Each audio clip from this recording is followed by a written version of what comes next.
자, 이번 시간에는 사회복지 정책의 원칙과 가치를 시작을 하겠습니다. 자, 목차는 원칙과 가치로 되어 있습니다만 먼저 설명의 편의상 가치부터 진행을 하도록 하겠습니다. 우리가 가치라고 하는 것은 선호의 개념입니다. 어느 것을 먼저 우선시할 것이냐, 어느 것을 더 좋아하느냐, 이런 문제가 바로 가치의 문제가 되겠는데, 우리가 생각해 보더라도 민주주의의 양대 가치, 그러면 자유와 평등이 있지만 또 그런가 하면 실질적으로 현장 또는 현실에 살아가다 보면 효율이라는 개념도 있고 정의의 개념도 있고 적절성의 개념, 다양한 것 등이 좋아하는 선호의 대상 가치가 되겠습니다. 어느 것을 우선시할 것이냐라고 할 적에 우리는 사회복지를 좀 다루고 있기 때문에 평등과 자유와 효율 세 가지를 다뤄보도록 하겠습니다. 그래서 만약에 사회복지 정책을 수립함에 있어서 어느 가치를 우선시할 것이냐라고 보면은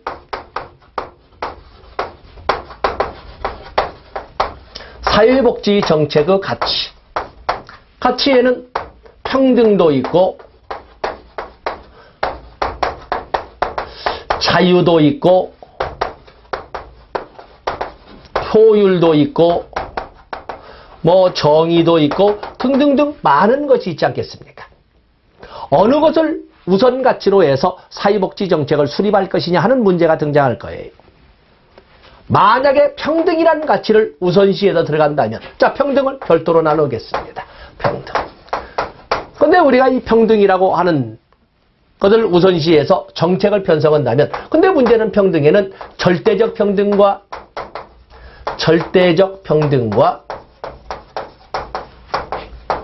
상대적 평등으로 이렇게 나눠볼 수가 있습니다. 절대적 평등과 상대적 평등으로. 절대적 평등. 절대적 평등이라고 하는 것은 누구나 똑같이의 개념입니다. 남녀노소를 막론하고 어떤 여건에 있었든지 간에 상관없이 누구나 똑같이 배분할 수 있도록. 바로 이것을 수량적 평등 또는 결과의 평등이라고 이렇게 설명할 수가 있습니다. 그러면 우리가 절대적 평등이라고 하는 것은, 절대적 평등이라고 할 적에는 우리가 보면은 참 아름다운 말로 보입니다. 그런데 누구에게나 아름다운 말은 아닐 겁니다. 능력이 없는, 기회가 주어지지 않는 이런 사람들은 절대적 평등을 통해서 최소한 누구나 똑같이 배려를 받음으로써 세상을 편하게 살 수 있겠지만, 능력이 있고 야망이 있고 도전력이 강한 사람과 같은 경우에는 내가 내 능력, 내 노력으로 내가 더 하겠다는데 내가 더 해봤자 뭐해? 그런 사람은 불만을 가질 것이고, 또한 실질적으로 아무리 노력을 많이 해도 그에 대한 대가를 인정해 주지 않는다면 더 많은 기여를 국가나 사회에 할 수 있어도 더 이상 기여를 하지 않게 될 겁니다. 이 절대적 평등은 어떤 문제를 가져와? 하향적 평준화를 가져올 거예요. 결국에 하향적 평준. 그래서 이 문제를 해결하기 위해서 등장해 있는 것이 바로 상대적 평등이 되겠습니다. 상대적 평등. 이 상대적 평등이라는 것은 다른 것은 다르게.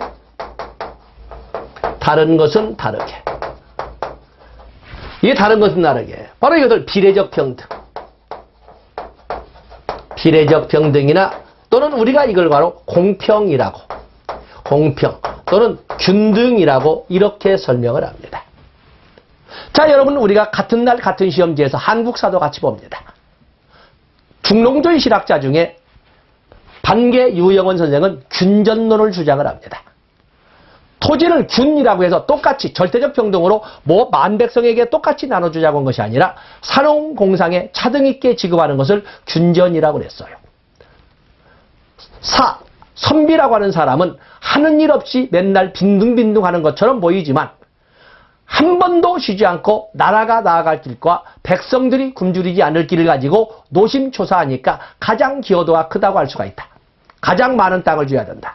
다음에 농부는 한여름에 등거죽 벗겨진 줄 모르고 허리 부러진 줄 모르게 농사를 지어서 만백성이 굶주리지 않게 하니까 그 다음에 기여도가 있다고 한다. 그 다음으로 많은 땅을 줘야 된다. 이런 식으로 사농공상에 차등 있게 토지를 나눠주는 것을 진정준등이라고 그랬어요. 바로 기여도에 따라서 각기 다른 바로 상대적 평등을 말하고 있는 거죠. 기여도에 따라서 각기 다른. 다른 것은 다르게.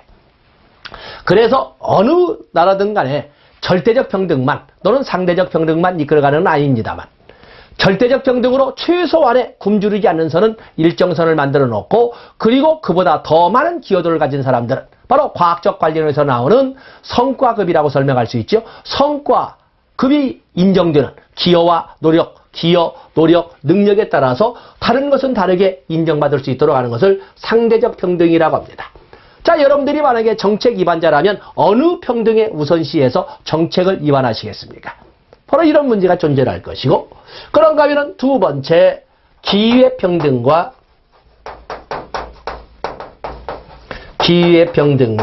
결과의 평등으로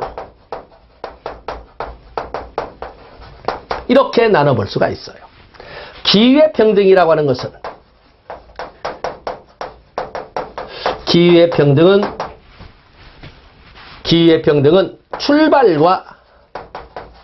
출발과 과정에서만의 평등으로 하되 여기는 능력주의를 가미합니다. 능력주의. 여러분들 헌법 34조 1항, 헌법 제31조 1항 모든 국민은 능력에 따라 균등하게 교육을 받을 권리를 가진다.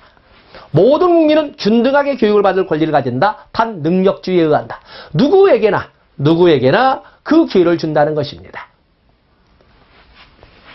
우리가 보면은 드림 스타트 사업을 생각해 보세요. 드림 스타트 사업. 0에서 12세.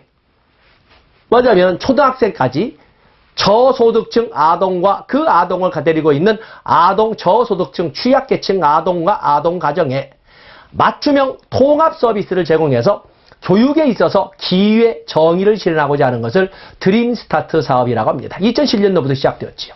바로 이것은 아무리 가난한 사람도 교육을 받을 기회는 똑같이 일정 기간 동안에 교육을 받을 동안에 과정에도 차별이 없이 국가가 개입을 해주겠다는 거거든요. 바로 이것은 기회평등이에요. 능력주의를 바탕으로 하는. 그에 비해서 결과의 평등은 마무리를 똑같이 마무리 과정에서의 평등을 말해요. 누구나 똑같이 나누자 하는 것을 결과의 평등이라고 합니다. 여러분이 정책 결정자라면 기회 평등에 초점을 두시겠습니까? 결과의 평등에 초점을 두고 정책을 결정하시겠습니까? 기회평등이라고 하는 것은 그야말로 능력 있는, 우리가 능력이라고 많은 사람들이 착각을 할 적에 자기 자신의 능력만을 가지고 설명하는데 자기 자신의 능력이 아니라 자기 자신의 능력은 자기 주변의 여건도 능력에 드는 거거든요. 능력 있는 사람은 말 타고 대학을 갈 수도 있는 거고 능력이 없는 사람은 그야말로 좋은 성적을 가지고도 대학을 못 가는 것이고 라고 할 적에 자기 자신의 능력만을 가지고 설명할 그건 1960년대 이전의 말인 것이고 오늘날에는 능력이라고 하는 것은 자기 자신과 자기 자신을 둘러싼 환경을 다룰 수 있는 힘을 능력이라고 하는 거예요. 많은 사람들이 자기 자신만 바라보는데 그건 아주 편중된 능력인 거죠. 어느 쪽을 이쪽에서는 우파가 선호하는 이런 평등관일 것이고 여기는 좌파가 선호하는 평등관일 거예요. 여기도 보면은 절대적 평등은 누구나 똑같이 여기는 좌파가 선호하는 평등관일 것이고 여기는 가진 자들이 선호하는 평등관일 거예요. 우리가 언뜻 볼 적에 자유와 효율, 정등을 이 많은 선호하는 가치 중에 평등을 선호했다고 해도 평등 중에 어느 평등을 선호할 것이냐는 문제가 등장하는 겁니다.